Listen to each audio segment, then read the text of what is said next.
Colpi di pistola contro l'agente scelto Matteo De Menego sotto la clavicola sinistra, al fianco sinistro e alla schiena. 2 colpi all'agente Pierluigi Rotta, colpito al lato sinistro del petto e all'addome. Sono morti così ieri pomeriggio i 2 poliziotti di 31 e 34 anni all'interno della questura di Trieste, nonostante i tentativi di rianimazione. E la stessa questura in una nota ufficiale a ricostruire l'accaduto, a cominciare dalla rapina di primo mattino in via Carducci. Una donna denuncia che un ragazzo di colore le ha rubato il motorino scaraventandolo a terra. Nel pomeriggio il cittadino dominicano Carlai Stephen Meran chiama in questura, dice: mio fratello minore Alejandro Augusto, l'autore della rapina, vi accompagno da lui. Precisa poi che Alejandro soffre di disturbi psichici pur non essendo seguito dai servizi di igiene mentale.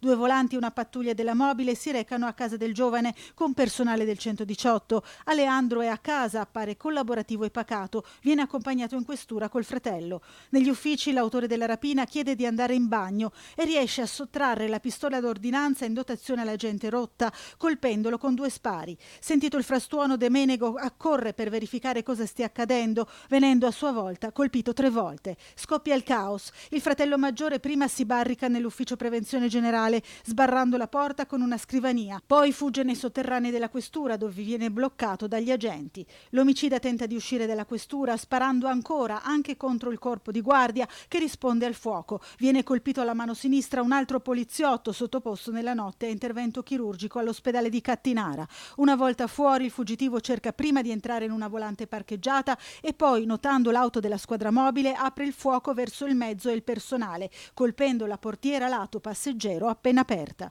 I poliziotti rispondono al fuoco colpendo l'uomo all'inguine senza danneggiare parti vitali e riuscendo a renderlo inoffensivo e a disarmarlo. L'ambulanza!